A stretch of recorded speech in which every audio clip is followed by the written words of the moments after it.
ब्रह्म पुराण के अनुसार मार्गशीर्ष शुक्ल एकादशी का बहुत बड़ा महत्व है।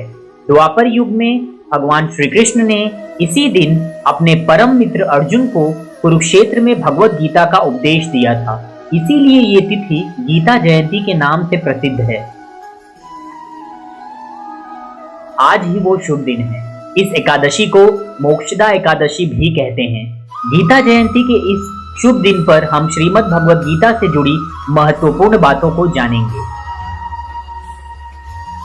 महाभारत के युद्ध के समय जब अर्जुन युद्ध करने से मना करते हैं, तब श्री कृष्ण उन्हें उपदेश देते हैं और कर्म व धर्म के सच्चे ज्ञान से अवगत कराते हैं।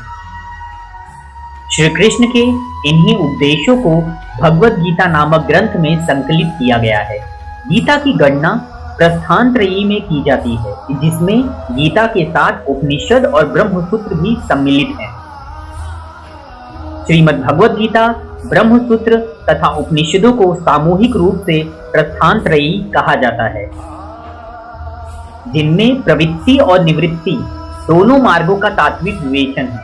ये वेदांत के 3 मुख्य स्तंभ माने जाते हैं। इनमें उपनिषदों को श्रुति प्रस्थान, भगवत गीता को स्मृति प्रस्थान और ब्रह्मसूत्रों को न्याय प्रस्थान कहते हैं।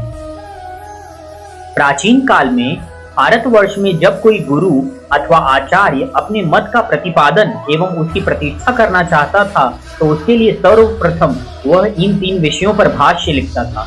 निम्बार्काचार्य, आदि शंकराचार्य, रामानुजाचार्य, मध्वाचार्य आदि बड़े बड़े गुरुओं ने ऐसा करके ही अपने मत का प्रतिपादन किया। अतः भारतीय परंपरा के अनुसार गीता का स्थान वही है जो उपनिषद और धर्मसूत्रों का है। उपनिषदों को गौ और गीता को उसका दुग्ध कहा गया है। श्रीमद् भगवत गीता महाभारत काव्य ग्रंथ का एक भाग है, जिसकी रचना वेदव्यास जी ने की थी। महाभारत में कुल 18 पर्व हैं, जिसके 6वें पर्व भीष्म पर्व में गीता सन्निहित है।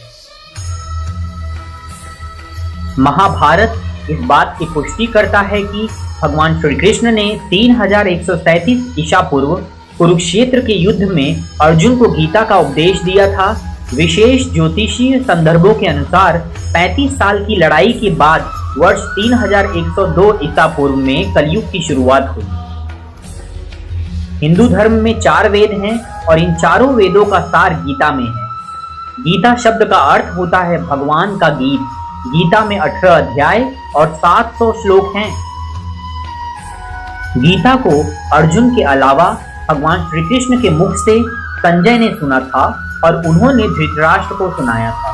इसके साथ साथ हनुमान जी ने भी उसी समय गीता का श्रवण किया था, क्योंकि वो महाभारत के युद्ध में अर्जुन के रथ पर थे और बर्बरिक, जो कि घटोत्कच का पुत्र था, उसने भी एक पहाड़ी से पूरी गीता सुनी थी। गीता में श्री कृष्ण ने 574, अर्जुन ने 85, संजय ने 40 और धृतराष्ट्र ने 1 श्लोक कहा है। श्रीमद् भगवत गीता में मनुष्य जीवन की सभी समस्याओं का समाधान मिलता है।